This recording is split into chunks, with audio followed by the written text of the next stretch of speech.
Hello and good evening, everybody. Tonight I thought it would be a very good opportunity for me to do another episode of From the Worst to the Best.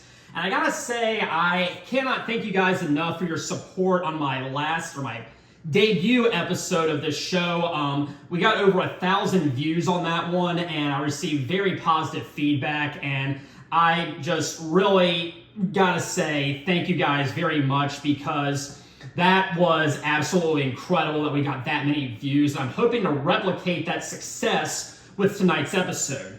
But seeing how last time I talked about Kiss, this time I want to talk about a different artist, and we're going to talk about an artist that originated in the early 60s and hit it really big, not the early 60s, the late 60s, hit it really big in the 70s, and then continued all the way up to the present day. And that, of course, is Deep Purple, who I have talked about before on this show, on this channel, just haven't really done an album ranking yet, and I never did it on the Snapchat days, so this is a new experience for me. Now, a few things I just want to make very clear. I am only talking about studio albums. So made in Japan, made in Europe, last concert in Japan, Nobody's Perfect. They will not be included in these rankings.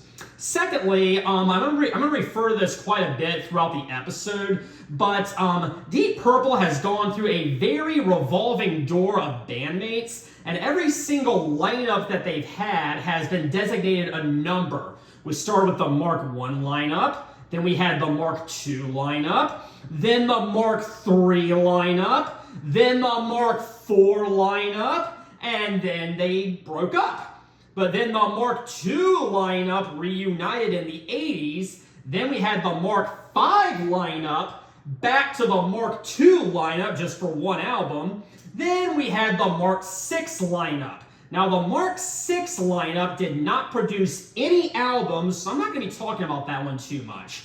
But then we had the Mark VII lineup, and then the Mark VIII lineup, and the Mark IX lineup just recently formed, I think it was last year or so, and I'm really kind of curious and interested to see what kind of work they're going to produce.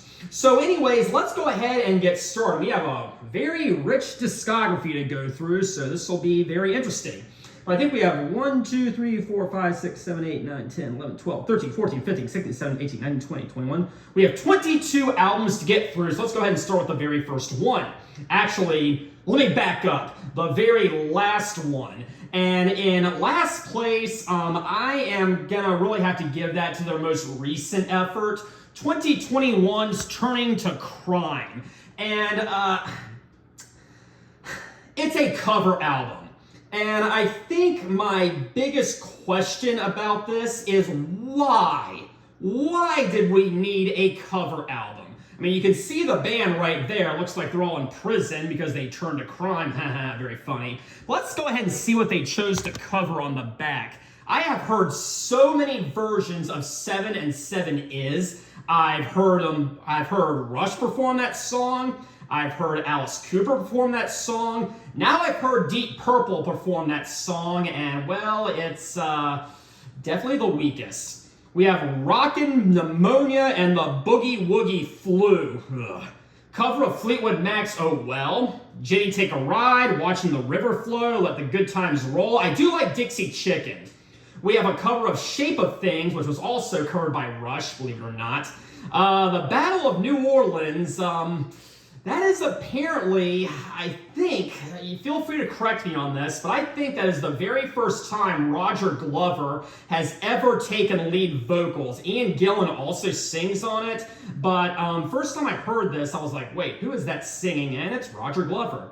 And we have White Room. It's always nice to hear that song. I'd rather hear the Cream version. And then we have a medley that is simply entitled Caught in the Act. The only thing in that medley that's really kind of grabbing my attention is a very short snippet of Dazed and Confused by Led Zeppelin. We also have that one song that everybody's heard, but no one really knows what it is. And there's not much there. So again, when I first started talking about this, I asked why. I'm guessing the answer is why not, so there you go. Okay, next place is going to be the one and only album by this lineup of the band. It is going to be the one and only album by the Mark V lineup, and it is going to be 1990, I think it's 1990, Slaves and Masters. And before this album, we had the classic lineup. We had Ian Gillan, Ritchie Blackmore, Roger Glover, Ian Pace, and John Lord. Well, Ian Gillan and Ritchie Blackmore weren't really seeing eye to eye around that time, so Ian left for a little bit and was replaced by Joe Lynn Turner, who Ritchie Blackmore had previously worked with in Rainbow, back when Deep Purple was not a thing. I mean, I don't mind The Cut Runs Deep. Fire in the Basement's pretty good. Fortune Teller's not bad, but yeah, there's really not much here. This really feels more like a Rainbow album, and not a very good Rainbow album, by the way, than a Deep Purple album. I think it really suffers for that. But, nice little bit of trivia. This is the lineup. Joe Lynn Turner on lead vocals, Ritchie Blackmore on lead guitar, Roger Glover on bass guitar, Ian Pace on drums, and John Lord on the keyboards. Every single one of those members was at one time in their life in either Whitesnake or Rainbow. John Lord and Ian Pace were in Whitesnake for a couple of years, and the other three were in Rainbow throughout the early 80s. So it's kind of like Whitesnake and Rainbow joining powers, and when their powers combined, we get kind of a disappointment. So yeah, there's that one. I think we're now in 20th place, and I'm going to go with the one that came right before that, and that's going to be 1987's House of Blue Light.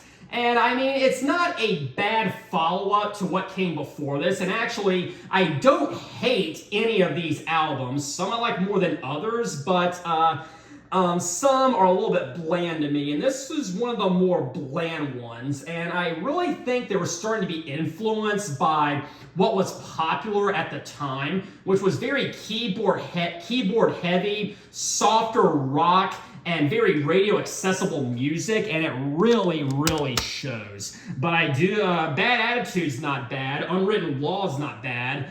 Hard Lovin' Woman is the big hit single from this one. It appeared on one of their live albums that I might talk about someday.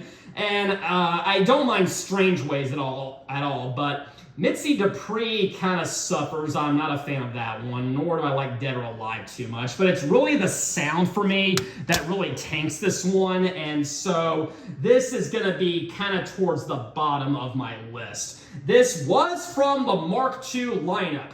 Gillan, Blackmore, Glover, Pace, and Lord, so there's that, but it's probably the weakest effort from that lineup.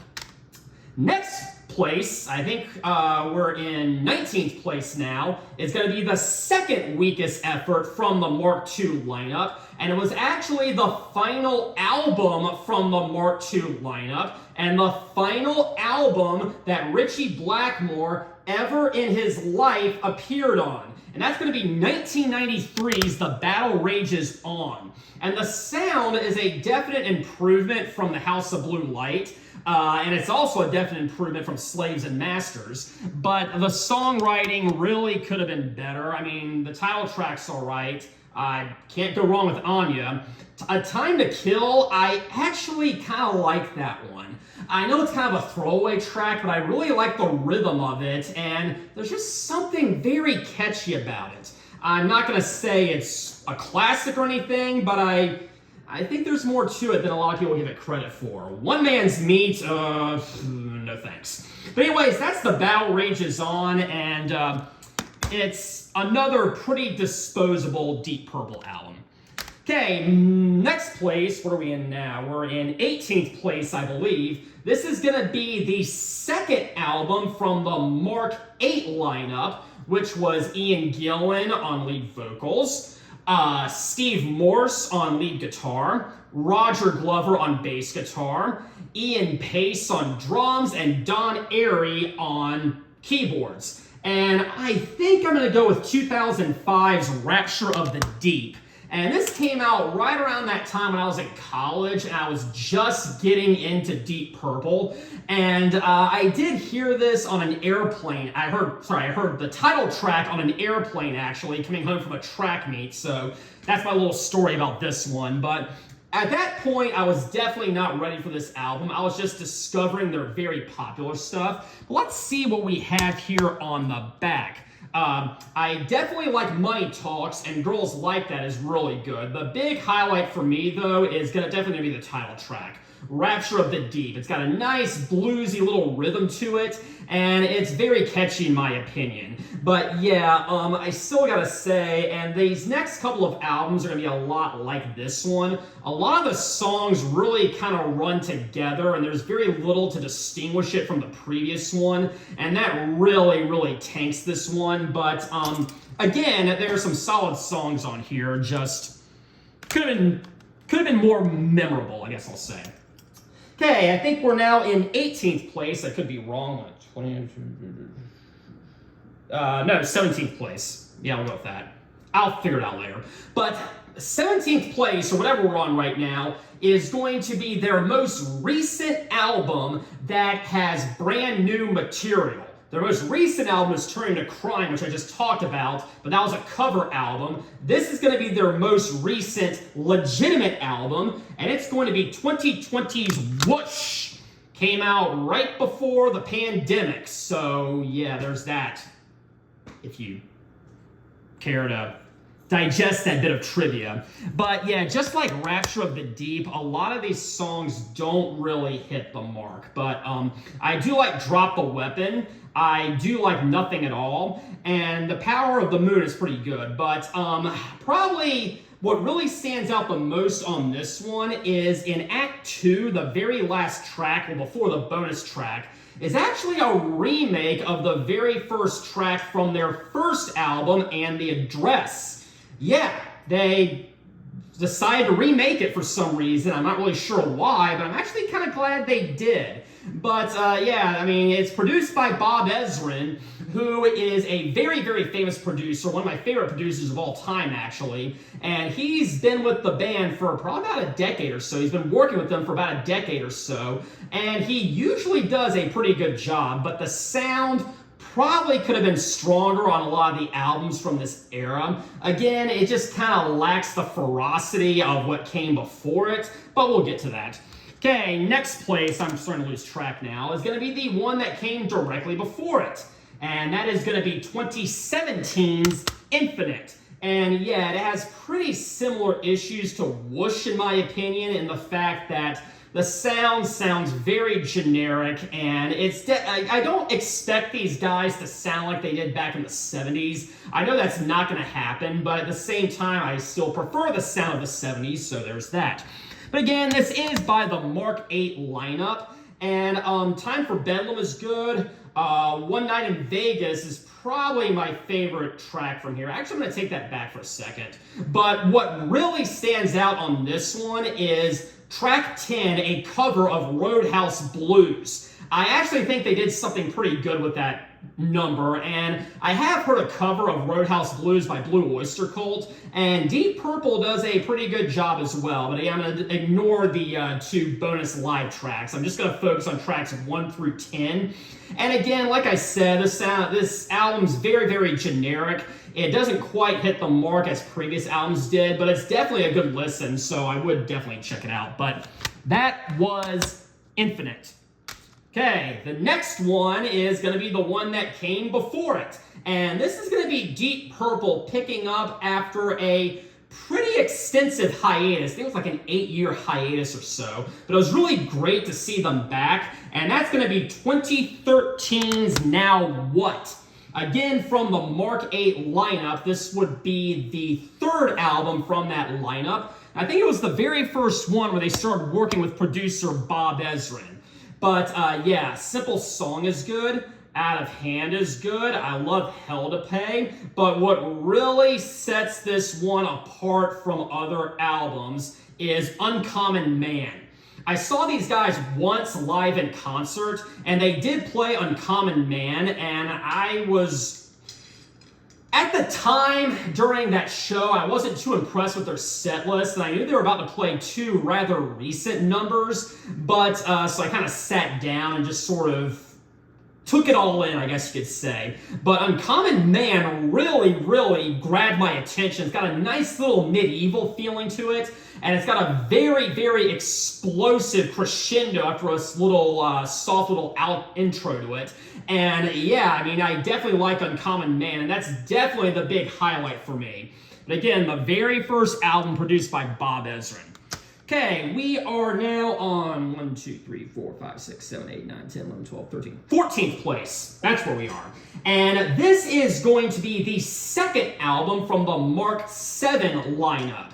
This is going to be the very last album that had John Lord on it, may he rest in peace. And the lineup on this one was Ian Gillan on lead vocals, Steve Morse on lead guitar, Roger Glover on the bass, Ian Pace on the drums, and John Lord on the keyboard. So it's the Mark II lineup, just Steve Morse is swapped out, Richie Blackmore is swapped out for Steve Morse. And that is going to be Abandon, released in 1998.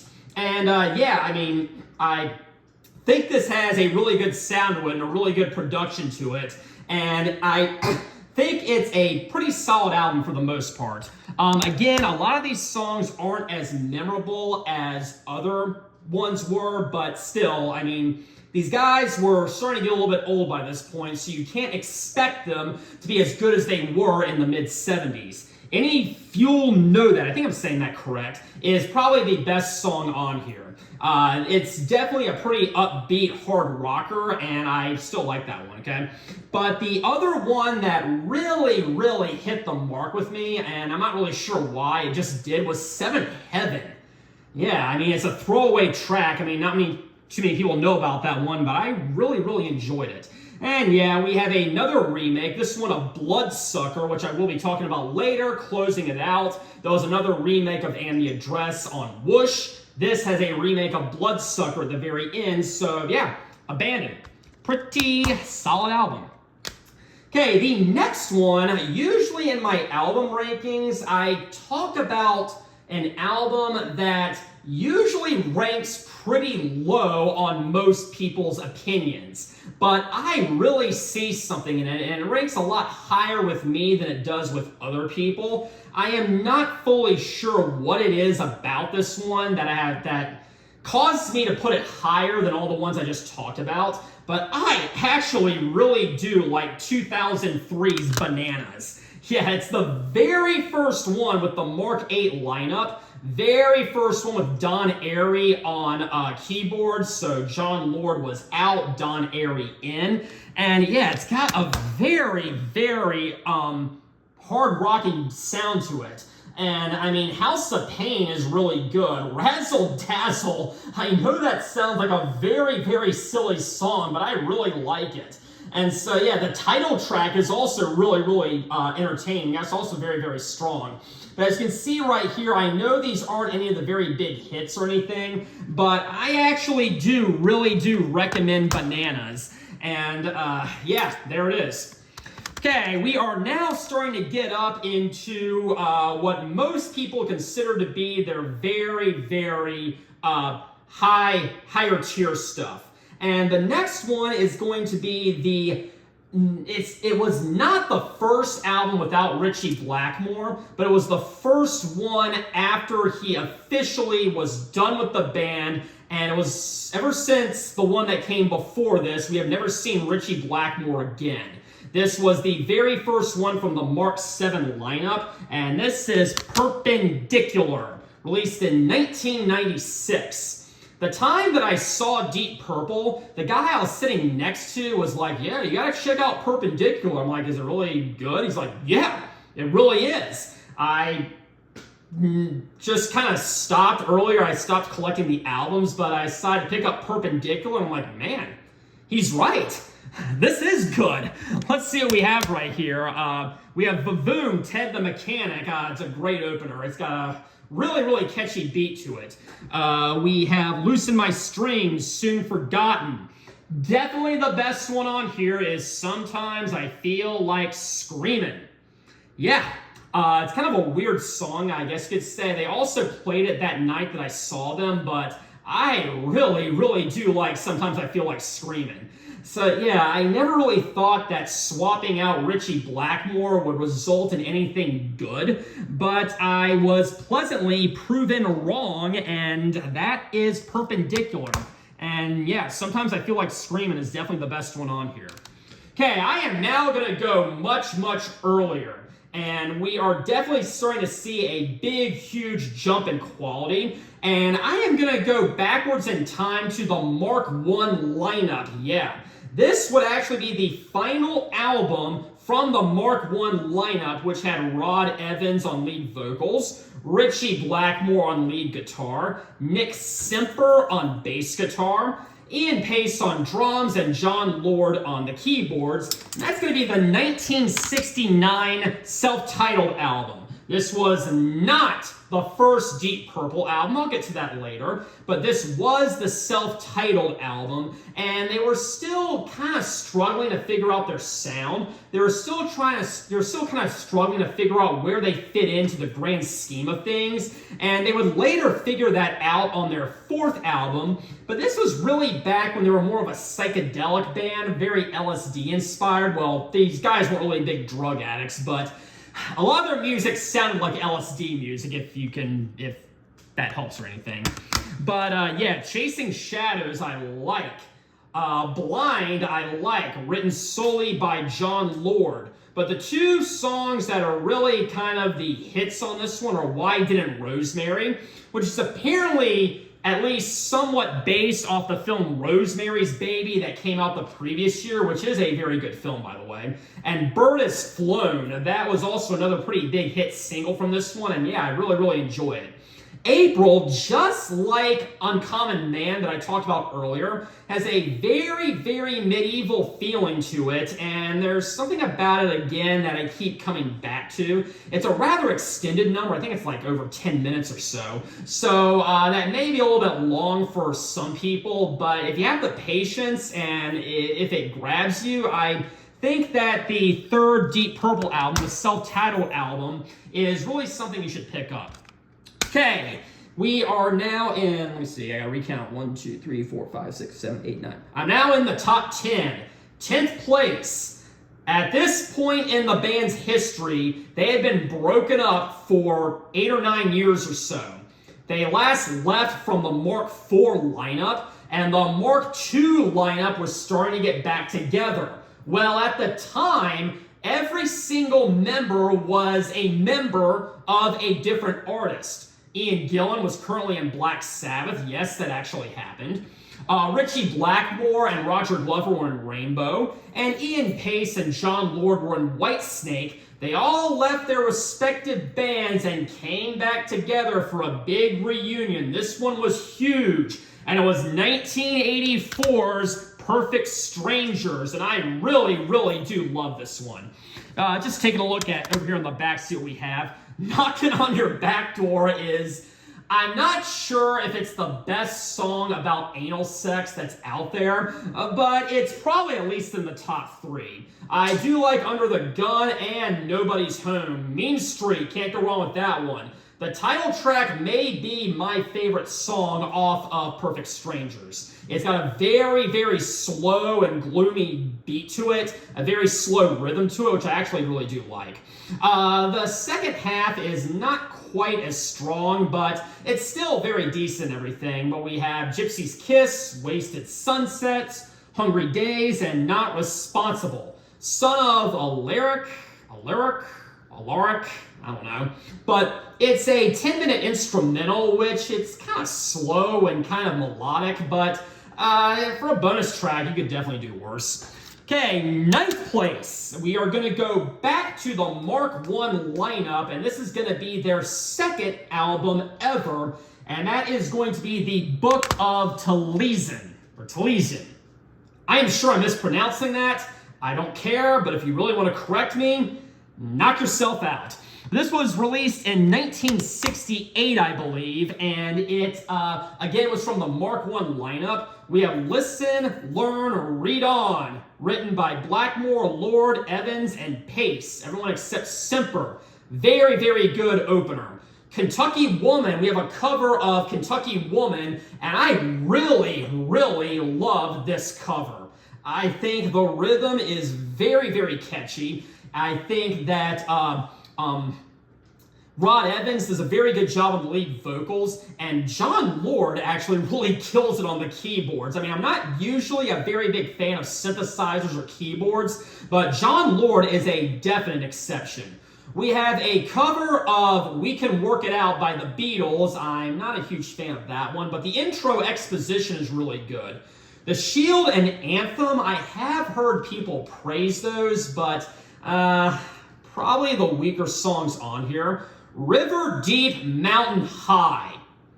It is a cover. They did a lot of covers back then for some reason. When I first heard it, I was like, no, this song is too much. It's too weird. I'm not buying it at all. But I heard it a few more times, and by the third or fourth time or so, I was hooked. After you get past like the first 3 minutes or so, I'm like, yeah, this song rocks. It's another 10-minute epic or so, and I think it's a very, very decent cover, and I think it is definitely one of the stronger tracks from the Mark I lineup. It's very fast, it's got a very groovy rhythm to it, and I do recommend it. Okay, we are now in 8th place. And this is going to be an album that is usually, or at least at the time, was considered to be one of the weaker albums from the band, but I cannot help but love this one. It is the one and only album from the Mark IV lineup. It is the one and only album that has neither Ian Gillan nor Ritchie Blackmore on it. And at the time, it was the first one without Ritchie Blackmore, and that is 1975's Come Taste the Band. The one and only album that had Tommy Bolin on it. May he rest in peace, died of a heroin overdose not too long after this was released. So, yeah, 2 of these guys are dead, unfortunately. Bolin and Lord are sadly passed on. But, yeah, this is from the Mark IV lineup, which was David Coverdale on lead vocals, Tommy Bolin on lead guitar, Glenn Hughes on bass guitar, Ian Pace on drums, and John Lord on the keyboards. Coming Home. Wow. What an opener. Fast, aggressive. You wouldn't have thought that it would be like this considering what the band was known for at the time. Around this time, they were definitely moving into more of a bluesy, funkish, soulish direction. Soul, not soulless, but they were starting to dive into soul music and maybe even R&B, maybe not quite, but definitely had some influences. But Coming Home absolutely rocks. It's a great opener. I love Lady Luck. Getting Tighter has a very funky feel to it, but I really dig it. It was completely sung by Glenn Hughes. David Coverdale did not have any vocal duties on this one. It was also written by Tommy Bolin and Glenn Hughes. We have Dealer, I Need Love, Drifter, and Love Child. All absolutely rock. But then we get to a very, very interesting subject matter. We have This Time Around, Ode to G, which is an instrumental.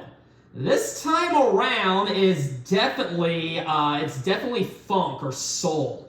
It's a piano orchestration, and Glenn Hughes actually sings that also. And you wouldn't think it would be one that I would like, but I actually do. There's something about it that's very, very hooky. And then Ode to G is a very great instrumental.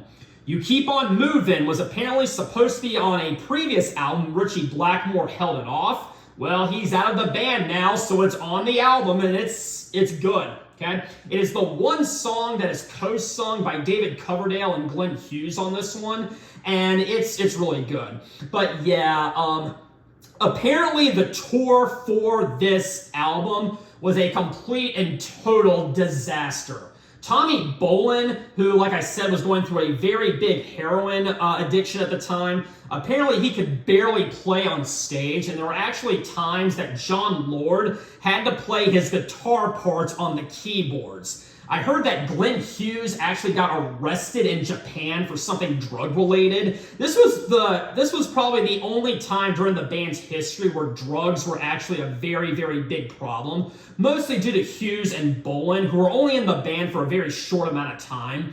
But yeah, the band broke up after this one, and actually they would have broken up earlier had it not been for David Coverdale. And everybody kind of went on to separate things, and David Coverdale formed Whitesnake after this one. And to be honest, that was probably the right move. And I am very, very glad that nowadays we have both Whitesnake and Deep Purple, and we have Come Taste the Band to thank for that.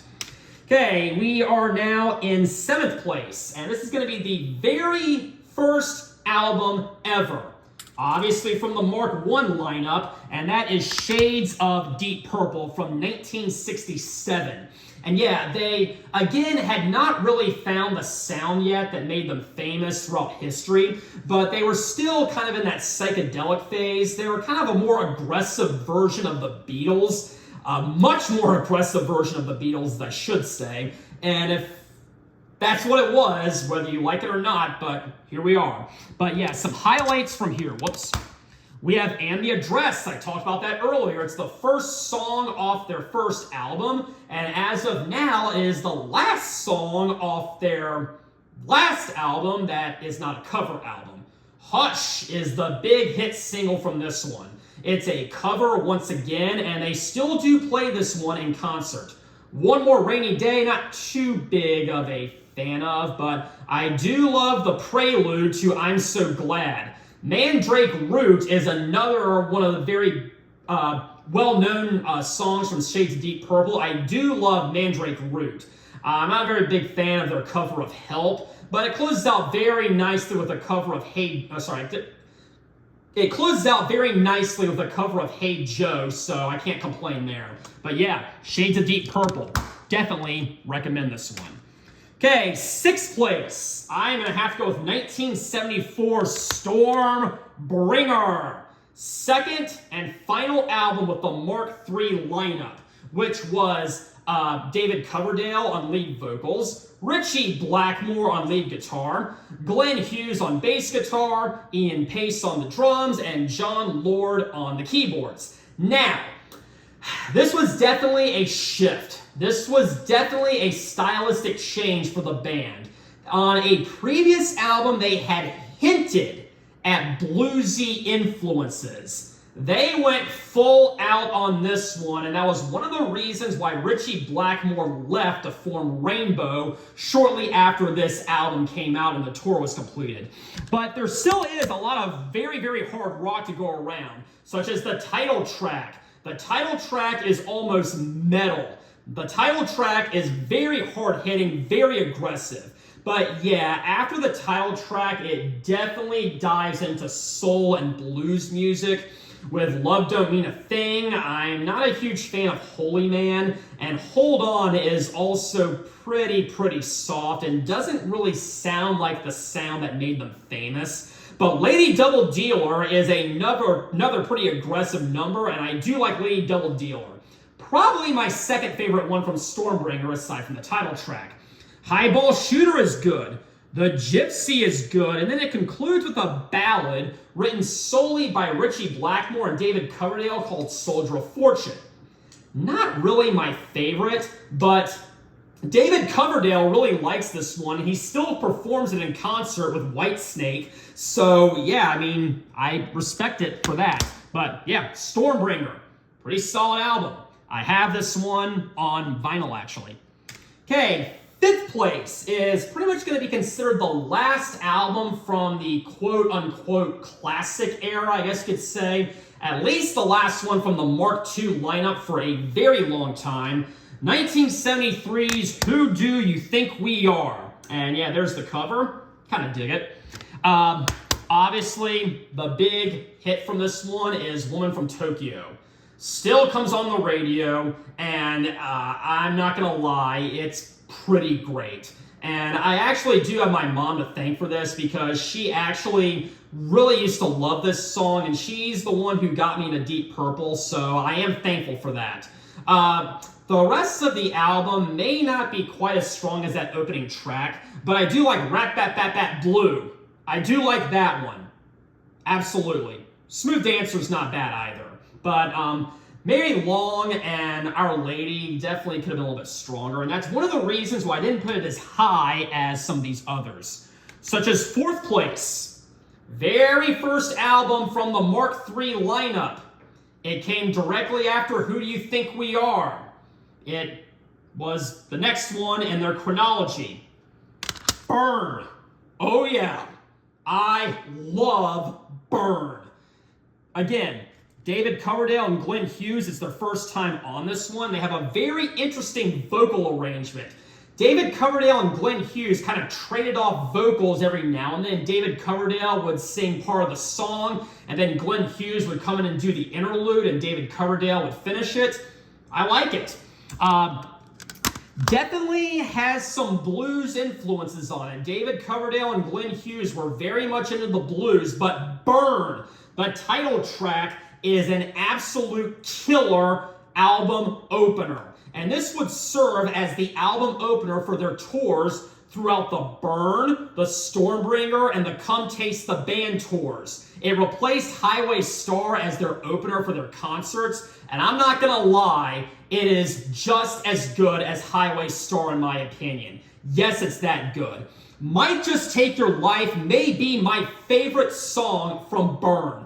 I love the rhythm, I love the keyboard intro, everything is on point. Sail Away has a nice funky feel to it, but it actually really works. Can't go wrong with You Fool No One. Sorry, I got a little tongue-tied and twisted there.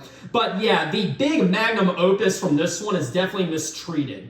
It's a 7-minute, 25-second song, and it's definitely a blues number, which is a little bit different than what came before it. Apparently, it was initially written by Ritchie Blackmore during the Ian Gillan era, during the Mark II era, and he was trying to make it work, but he just couldn't. But then David Coverdale came in and kind of fixed the little missing pieces that Ritchie Blackmore couldn't quite come up with, and yeah, it's a great song, and you can really feel the guy's pain in it.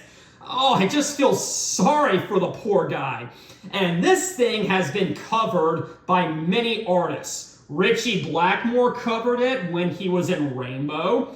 David Coverdale covered it with Whitesnake. Even Glenn Hughes has covered it in his solo career. Yeah, these guys love that song, and I really actually don't blame them. It's great. My favorite version, however, is the Rainbow version. Sorry, David, I think Ronnie pulled it off better, but to each their own. If you disagree with me, that's fine. Okay, number 3, and number 3 is probably going to be the favorite from most people, but there are 2 others that I think are just a little bit better. 1972's Machine Head. This is the Mark II lineup at their very peak. Yeah. Highway Star. Amazing opener. I love Highway Star. Like I said, this is typically their concert opener now that they won't play Burn because David Coverdale's not in the band anymore. But yeah, Highway Star absolutely sets the stage for this incredible album. I'm going to be honest, maybe I'm a Leo is a little too slow for me, and Pictures of Home is a little bit too soft for me, but they're definitely very strong numbers, as is Never Before. Side 2, it kicks off with that song. I know you've heard it. I'm not going to say any more about it. But then we have Lazy. Ooh, I love Lazy. It's got a very good keyboard intro, a nice little organ intro from John Lord, and it just keeps moving and getting faster and faster and heavier. And yeah, they did play that when I saw them live, and it was a pretty good experience. But my favorite from Machine Head is definitely Space Truckin'.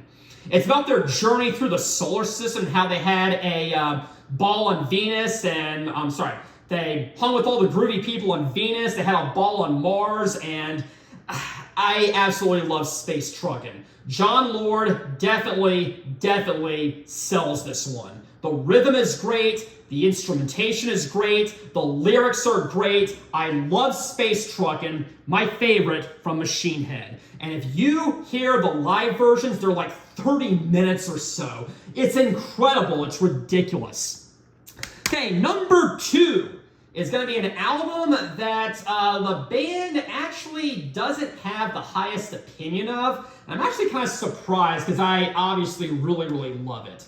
That's the one from the previous year, 1971's Fireball. Again, the Mark II lineup, and it kicks off very nicely with the title track. No, no, no. I have heard some criticisms of this, that it's very repetitive. I don't care. I love No, No, No. One of my favorite Deep Purple tracks. It's a shame it's not more highly regarded. Track 3. We come to a very interesting dilemma here, I guess. On this version, it's Strange Kind of Woman. On the UK version, it's Demon's Eye. I like both of them. I think I like Demon's Eye better, but I do like Strange Kind of Woman. But my vinyl copy of this, I went ahead for variety's sake and got the UK version, which has Demon's Eye instead of Strange Kind of Woman, so there's that. But they're both great songs. I would have loved for them both to be on here. Take out Anyone's Daughter. Give me Demon's Eye. But whatever. You know, you can't be perfect all the time. Because no one's perfect, or nobody's perfect. The Mule is a nice little jam session, and on the Made in Japan live album, they turned that into a very extensive drum solo. Fools and No One Came. Love them. Fools is 8 minutes. It's probably the big climax of this album. It's got a very good jam session in the middle. I love Fools, and No One Came is heavy, hard rockin', fast, and it never lets up. And so I absolutely do love Fireball, but maybe not as much as the very first album from the Mark II lineup. 4th album altogether, released in 1970, and I did talk about this on Album Rant. In Rock. It's perfect. I could not have asked for a better album. It is heavy. I am dead serious. I don't know if this was the very first heavy metal album ever. I don't. It is a definite contender, though. Let's look right here. Speed King, very fast. Bloodsucker, I talked about it earlier. Very dark, very, what's the word? Not gloomy, but it's very dark and it's very doomy. Yeah, doomy, that's the word I'm looking for. And boy, does Ian Gillan kill it on the falsetto. Child in Time, my favorite Deep Purple song ever. Starts out very slow, starts out like a hippie circle, but it keeps building and building, and Ian's falsetto gets higher and higher, and geez, that guitar solo in the middle, that entire jam session is amazing. I love Flight of the Rat. I love Into the Fire! Living Wreck is definitely the weakest one on here, but it's a great song. And then Hard Lovin' Man is a 7-minute hard rocker, no pun intended, and it closes out very, very nice. And for that, Deep Purple in Rock is my favorite Deep Purple album ever. And I want to reiterate, I do not dislike any of these. Just a quick recap. Number 1, In Rock. Number 2, Fireball. Number 3, Machine Head. 4, Burn. 5, Who Do You Think We Are? 6, Stormbringer. 7, Shades of Deep Purple. 8, Come Taste the Band. 9, The Book of Taliesin. I don't know. 10, Perfect Strangers. 11, self-titled album. 12, perpendicular. 13, bananas. 14, abandoned. 15, now what? 16, infinite. 17, whoosh. 18, rapture of the deep. 19, the battle rages on. 20, house of blue light. 21, slaves and masters. And last, 22, turning to crime. Anyways, thank you all for joining tonight. I had a very, very great time discussing this, and I hope you do as well. I'm hoping that this one is just as successful as my first one, but we'll have to wait and see. But anyways, next week, I'm going to take a look at a band who decided to go in a different direction. But until then, have a very pleasant evening.